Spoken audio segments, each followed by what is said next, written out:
mensagem de Cristo. Olha lá, a mensagem de Cristo.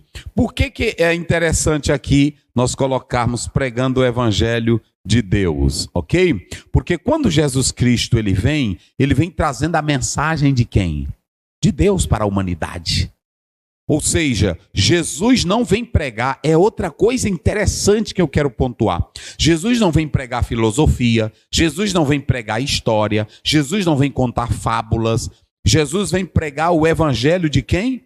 De Deus. E quando você vai para Romanos capítulo 1, verso 16, Paulo diz, o evangelho é o quê? É o poder de Deus. Ou seja, aonde a ciência não pode fazer pela alma do homem, o evangelho faz. Aonde a filosofia não pode fazer pela alma do homem, o evangelho faz. O que a ciência não pode fazer pelo pecado do homem, o evangelho faz. E o que é o evangelho de Deus, pastor? O evangelho de Deus é que Jesus Cristo veio ao mundo para salvar os pecadores, e Paulo diz, do qual eu sou o príncipe.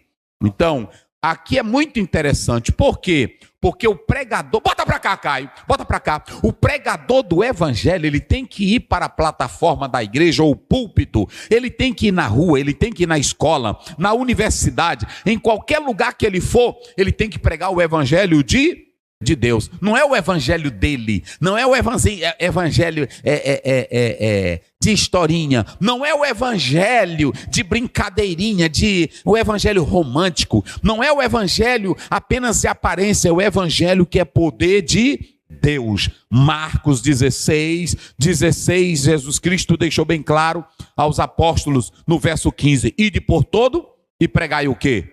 E quando você vai lá para 1 Coríntios 2, Paulo diz, eu quando estive convosco, eu não tratei de outra coisa, senão de Jesus. Evangelho é Jesus Cristo. Evangelho é você pregar a mensagem de Deus na essência. A igreja de Corinto não queria esse evangelho, porque era um evangelho de um Cristo que tinha morrido e ressuscitou.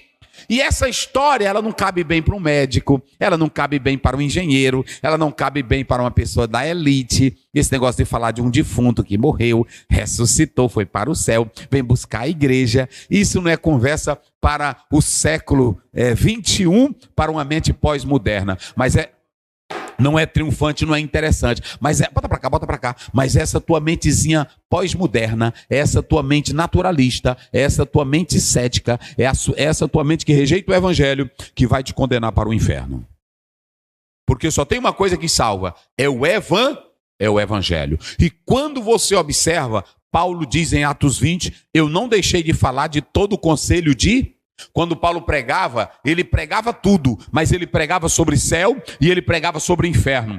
É tão tal que quando ele pregou para as autoridades, quando ele falou da morte, da ressurreição, eles disseram, Paulo, até que a gente poderia, mas agora tu mexeu num terreno muito sério. E aí não creram, mas outros creram no poder do evangelho. Então o evangelho não é pela metade. Tem gente que só quer pregar o amor. Eu tenho que pregar o amor, mas eu tenho que pregar que quem rejeita o amor é condenado. Foi o próprio Jesus quem falou. Ele disse lá em João 3, aquele que não crê já é condenado. Se você ler Mateus, Jesus vai falar no capítulo 6, ele fala sobre os dois caminhos, o caminho que leva para o céu e o caminho que leva para onde? Para o inferno. Evangelho não é contar história, evangelho não é procurar fazer o povo chorar. Meu irmão, eu não sei onde é que os pregadores arrumaram essa história de evangelho é para fazer crente chorar. Evangelho é para tu te converter. Evangelho é para ser pregado para tu se arrepender dos seus pecados. Mas a gente se reúne hoje dentro de uma igreja e fica um monte de crente sentado e o pregador, ele tem que fazer o povo chorar. Ele tem que fazer o povo sorrir, ele tem que fazer o povo se sentir bem, ele tem que fazer o povo sair do culto e dizendo, eu gostei dessa palavra de hoje, não é assim? Eu gostei dessa palavra, eu gostei do argumento do pastor. Evangelho não é tu gostar, evangelho é para quebrar teu pecado, evangelho é para quebrar tua vida que não presta, para você viver uma vida santa para Deus. Isso é evangelho de Deus. Então,